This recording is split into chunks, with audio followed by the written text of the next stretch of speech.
Okay, when someone asks me to describe Brotherhood of the Wolf to them, my initial response is to take a big, long breath, because I know it's going to take a while. Simply because this movie takes a bunch of genres and shamelessly layers them on top of each other, doing a bloody good job at it, by the way, just like a peanut butter and jelly sandwich type of thing, which, being European, I don't get still. But it's good.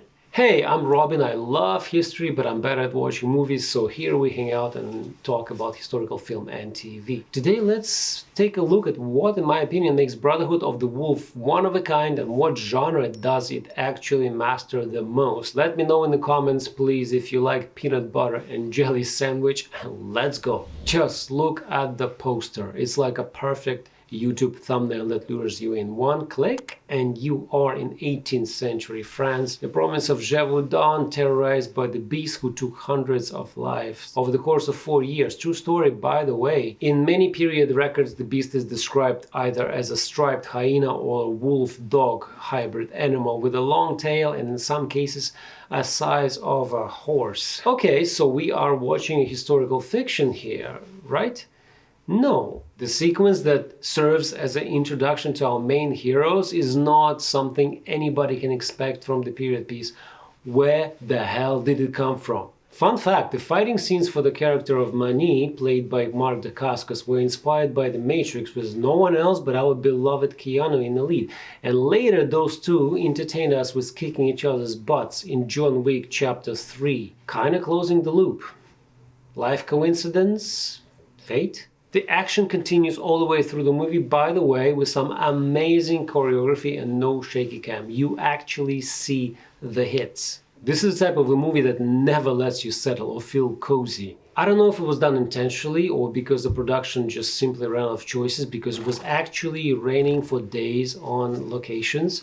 But the dampness and gloominess of the landscape contributes enormously to the horror of what peaceful folks of Gévaudan were facing daily. But don't worry, Mary and her little lamb will guide you safely to the nearest castle with a nice cozy fireplace. No, they won't.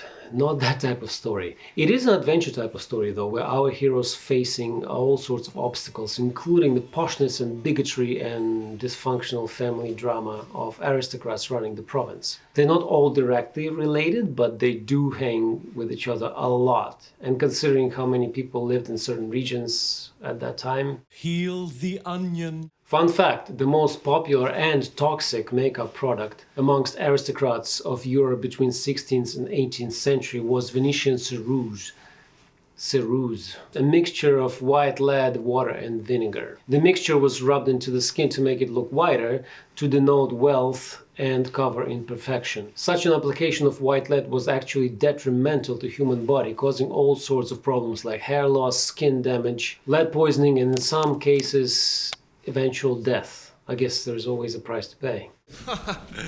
Above all said, the main reason why the movie is engaging is because it keeps your brain working. Something is off and we know it. We just don't know yet that we know it. And if we do, we just don't know what exactly it is. Don't expect Sherlock Holmes level, but the mystery genre is relentlessly taking hold as the movie goes on. And the plethora of characters contributing to it is tasty. Speaking of strong female characters, that's how you do it. So all these genres I mentioned have a fair claim to be a tag for the Brotherhood of the Wolf, but is there the one that can rule them all?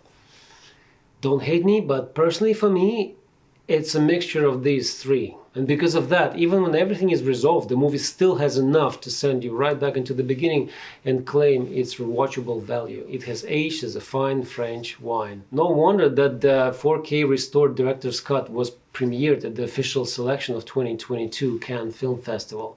If you haven't seen it, watch it in French. That's where the script truly shines. So there you go, my take on Brotherhood of the Wolf. Thank you so much for sticking around. I'll see you on the next one.